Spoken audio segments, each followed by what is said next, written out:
Membuat proyek musik baru umum dilakukan oleh para musisi, alasannya pun beragam. Ada yang hanya ingin meluangkan kepenatan di band terdahulu.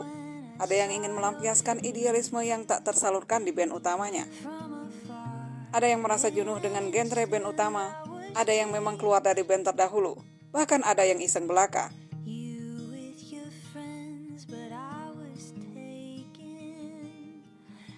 Dari proyek musik yang dibentuk ini juga ada yang berhasil, ada juga yang gagal dan menghilang begitu saja. Ada yang menuai kesuksesan tak kalah dari band utamanya dulu, seperti Andra and the Backbone. Andra and the Backbone ini adalah merupakan proyek musik besutan Andra, gitaris Dewa 19 bersama Stevie Item. Proyek musik Andra ini terbilang sukses, album mereka pun cukup laris di pasaran. Nama Andra and the Backbone pun dikenal luas layaknya band utama Andra Dewa 19.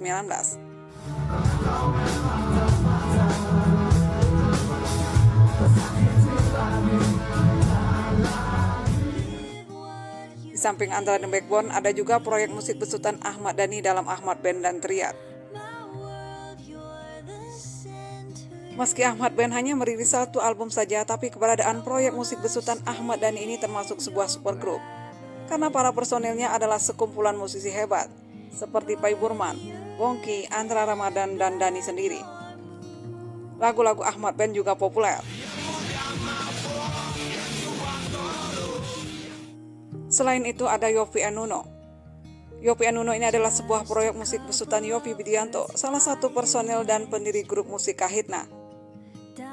Di tahun 2001, Yovie membentuk Yovie and Nuno ini. Band ini merupakan wujud idealisme Yovie yang tak bisa tersalur maksimal ketika ia di Kahitna. Yovie and Nuno juga sukses di belantika musik tanah air. Lagu-lagu mereka sempat menghiasi industri musik di tahun 2000-an lalu.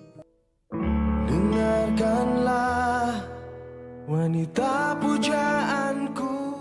Ada yang sukses, ada juga yang kurang menjual, bahkan ada juga yang dibubarkan, seperti proyek musik besutan dua mantan personil Dewa, yaitu Erwin Prasetya dan Wawan Juniarso.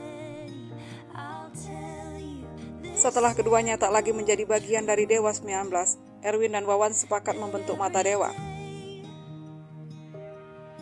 Ide pembentukan Mata Dewa ini adalah dari Wawan. Wawan kemudian menemui Erwin yang pada saat itu masih berkecimpung di dunia musik, tapi hanya bekerja di rumah sebagai pembuat lagu iklan dan jingle. Karena masih memiliki waktu luang, Erwin pun sepakat dengan ajakan Wawan untuk membentuk proyek musik baru dengan nama Mata Dewa. Di tahun 2008 mereka melakukan proses rekaman, dan setahun berselang di tahun 2009 album ini pun berhasil dirilis, sekaligus pembuatan video klip dari album perdana mereka ini. Sayangnya album Semata Wayang Mata Dewa ini gagal di pasaran. Padahal berbagai cara sudah dilakukan untuk memasarkan lagu-lagunya, termasuk mengunjungi media dari satu radio ke radio lain. Gagalnya album perdana mereka ini membuat Mata Dewa hanya bertahan sebentar saja. Setelah itu Mata Dewa dibubarkan. Musnahnya dirimu akan musnahkan aku.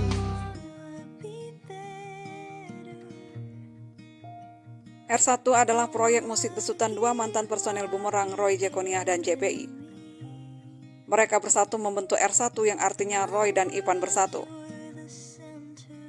Setelah Ipan meninggalkan Bumerang di tahun 2005, 5 tahun kemudian Roy Jekoniah menyusul cabut dari Bumerang. Karena seringnya bertemu dalam acara musik setelah keduanya tak lagi menggawangi Bumerang, akhirnya muncul ide untuk membuat band bersama. Ide tersebut bermula dari wacana reuni Bumerang yang tak kunjung terlaksana. Awalnya Ipan dan Roy ingin menamakan proyek musik ini dengan nama Los Angeles, nama yang sempat dipakai Bumerang dulu. Namun seiring berjalannya waktu, mereka berdua menemukan nama yang dirasa lebih pas untuk mempresentasikan mereka berdua dengan nama R1.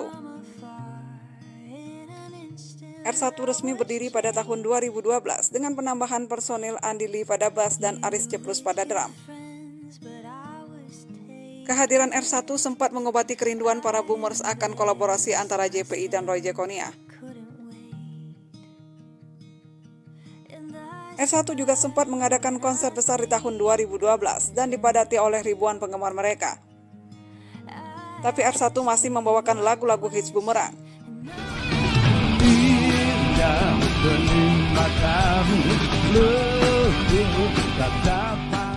Hadirnya R1 seperti melihat bumerang karena nyawa bumerang memang ada di JPI dan Roy Jekonia.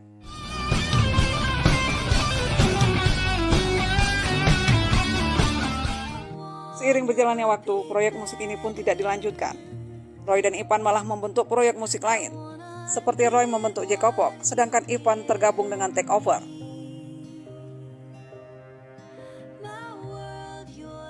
The Siddharthas adalah proyek musik yang dijalankan oleh Bim Bim Drummer Slang. The Siddharthas ini termasuk proyek keluarga potlot, terdiri dari Bim Bim, Masto, Viras, dan Awa. Bim Bim dan Masto adalah saudara kandung, sementara Awa dan Viras adalah keponakan mereka. The Siddharthas telah meluncurkan debut albumnya bertajuk Pang. Namun orang-orang lebih dulu menyedot perhatian soal siapa para personilnya ketimbang karya-karyanya.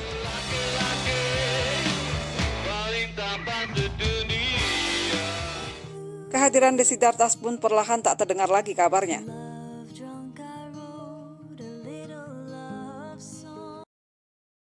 Pindad Rockstar adalah sebuah proyek musik yang para personilnya berasal dari band rock populer tanah air yang pernah merasakan angka penjualan album yang fantastis di eranya. Mereka adalah Heidi Ibrahim dari Powerslip, Ovi Rip, Herman Hussein ex-drummer Jamrud, Gun Gun Sahara, dan diperkuat oleh basis Roni. PRS ini sudah merilis single perdananya bertajuk Hari Esok pada 11 Juni 2022 lalu. Hari esok pastikan bersinar. Grup ini dibentuk untuk mendedikasikan diri mereka masing-masing terhadap eksistensi musik rock tanah air. Namun meski diisi oleh para musisi-musisi legend, tak meyakini grup musik bisa sukses. Hal ini mungkin juga disebabkan oleh era yang sudah bergeser, di mana band-band sudah tidak mendapat tempat di hati penikmat musik sekarang. Sehingga kehadiran Pindad Rockstar pun kurang terdengar gaungnya.